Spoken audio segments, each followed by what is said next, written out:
అడవిలో ఒక కాకి ఉండేది. ఒకరోజు సరస్సులో అందమైన తెల్లని రెక్కలు ఉన్న హంసను చూసి దగ్గరకు వెళ్ళి, అరే బ్రో, ఎంత అందంగా ఉన్నావు, హ్యాపీగా జీవిస్తున్నావు. దానికి హంస నవ్వుతూ ఇలా అంది, ఏదో జీవిస్తున్నానులే, అయినా నాకన్నా అందమైన ఆ చిలకంత కాదులే అని హంస అనగానే కాకి ఎగురుకుంటూ చిలక దగ్గరికి వెళ్ళి చిలకని ఇలా అడుగుతుంది, అరే చిలక మామ, ఏం అందం నీది? వెంటనే చిలక, నేను అందగాడినే, కానీ నెమలిని మించిన అందం ఏం కాదులే. కాకి ఆ మాట వినగానే వెంటనే ఎగురుకుంటూ నెమలిని చూడడానికి వెళ్తుంది. అడవి మొత్తం ఎగురుతూ నెమల కోసం వెతుకుతుంది, ఎక్కడా కనిపించదు.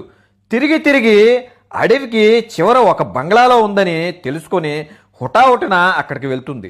అక్కడికి వెళ్ళి చూడంగానే నెమలి ఒక పంజరంలో బంధించి ఉంటుంది. అక్కడ జనాలు నెమలితో సెల్ఫీలు తీసుకుంటున్నారు. కాకి ఆశ్చర్యపోతూ దగ్గరికి వెళ్ళి, అరే నువ్వు చాలా ఫేమస్, నువ్వు నీ అందం, అబ్బా ఒక సెలబ్రిటీవి. కాకి అలా అనగానే నెమలి నిట్టూరుస్తూ తల వంచుకొని బాధతో, ఏం లాభం, అందంగా ఉన్నాను కాబట్టే నాకు ఈ కష్టాలు. నువ్వు చూడు, నిన్ను ఎవరైనా పట్టించుకుంటారా?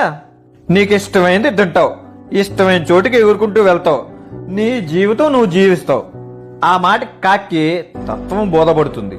దేవుడు నీకిచ్చిన జీవితాన్ని జీవించకుండా పక్క వాళ్ళ జీవితాలను చూసి ఏడిస్తే నీ జీవితంలో ఉన్న ఆనందాన్ని పోగొట్టుకొని జీవితాంతం ఏడవాల్సి ఉంటుంది.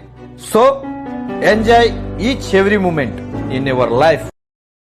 Download ShareChat.